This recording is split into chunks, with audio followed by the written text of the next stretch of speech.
South ఇండియాలోనే biggest sorry store మన Varahi silks మన విజయవాడ ఎంజీ రోడ్ లో డిసెంబర్ 4వ తారీఖున ఘన ప్రారంభం.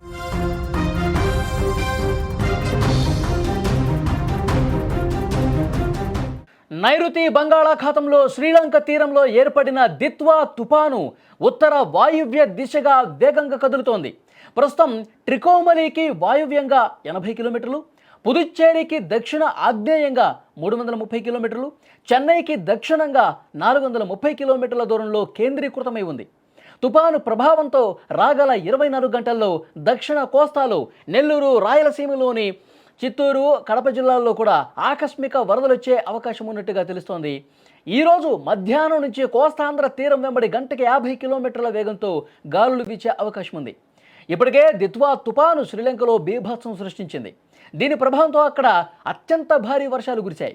ఈరోజు తుపాను ఉత్తర వాయువ్య దిశగా కదులుతూ ఈరోజు అర్ధరాత్రి నాటికి లేదా రేపు తెల్లవారుజాములోపు ఉత్తర తమిళనాడు, పుదుచ్చేరి, ఏపీలోని దక్షిణ కోస్తా తీరాలకు సమీపంగా వచ్చే అవకాశం ఉంది. రేపంతా తుపానుగా తీవ్రత దీన్ని కొనసాగించి రాత్రికి తీవ్ర వాయుగుండంగా బలపడే అవకాశం ఉందని భారత వాతావరణ విభాగం తెలిపింది. సోమవారం ఉదయానికి చెన్నైకి సమీపంగా వెళుతుందని, తర్వాత తీరం వెంబడి ప్రయాణించి సముద్రంలోనే బలహీనపడే అవకాశం ఉందని వాతావరణ శాఖ అంచనా కట్టింది.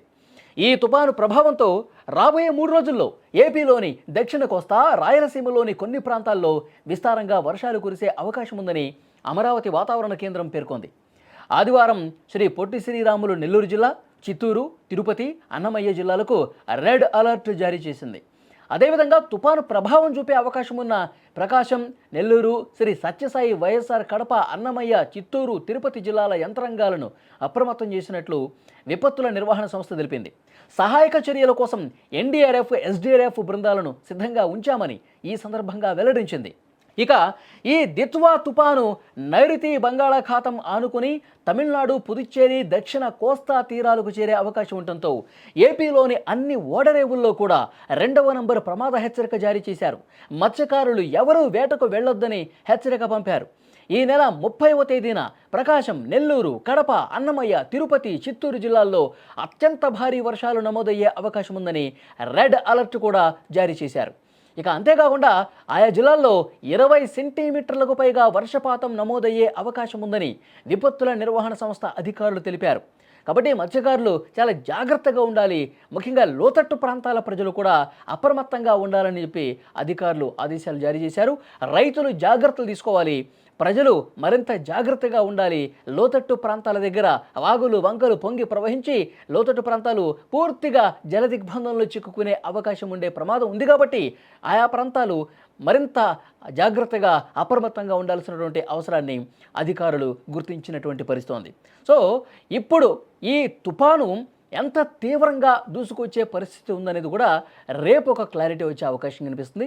ఆదివారం రోజు భారీ వర్షాలు కురిసే అవకాశం ఉంది. ఎందుకంటే తమిళనాడుకు అత్యంత సమీపంగా ఉంటుంది. ఈ ప్రభావం తమిళనాడుతో పాటు దక్షిణ కోస్తా, ఆంధ్ర తీర ప్రాంతం వైపు కూడా చాలా బలంగా ఉండే అవకాశం ఉందని వాతావరణ శాఖ అధికారులు చెప్తున్నారు. అంటే పొట్టి శ్రీరాములు నెల్లూరు జిల్లా, ప్రకాశం కావచ్చు, బాపట్ల జిల్లా, తర్వాత రాయలసీమలో ఉన్నటువంటి జిల్లాలు తిరుపతి, చిత్తూరు, అన్నమయ్య, కడప జిల్లాల్లో కూడా ఈ ప్రభావం ఉండే అవకాశం ఉన్నట్టుగా తెలుస్తుంది. గంటకు 50 కిలోమీటర్ల వేగంతో గాలులు వీచే అవకాశం ఉంది. ఈ సాయంత్రం నుంచే వాతావరణం పూర్తిగా మారిపోయే పరిస్థితి కనిపిస్తుంది. ఈ రాత్రి నుంచి వర్షాలు మొదలై ఆదివారం రోజు అత్యంత భారీ వర్షాలు కొన్ని ప్రాంతాల్లో కురిసే అవకాశం ఉంది. కాబట్టి ప్రజలు అప్రమత్తంగా ఉండాలి. ముఖ్యంగా రాయలసీమ, దక్షిణ కోస్తాంధ్ర, ఈ తమిళనాడుకు దగ్గరగా ఉండటం చేత ఇవి అత్యంత ప్రభావితమయ్యేటువంటి ప్రాంతాలుగా వాతావరణ శాఖ గుర్తించింది. సముద్రం కూడా కొంత అల్లకల్లోలంగా ఉండే అవకాశం ఉంది. ప్రమాద హెచ్చరికలు కూడా జారీ చేస్తూ ఉన్నారు. మత్స్యకారులు వేటకు వెళ్ళొద్దని చెప్తున్నారు. ముఖ్యంగా ఆయా జిల్లాల అధికారులు కూడా, కలెక్టర్ల దగ్గర నుంచి కింది స్థాయి ఉన్న అధికారులు కూడా అప్రమత్తంగా ఉన్నారు. హోంశాఖ కూడా ఎప్పటికప్పుడు అధికారులతో మాట్లాడి ఈ తుపాను గురించి పరిస్థితిని సమీక్షిస్తోంది.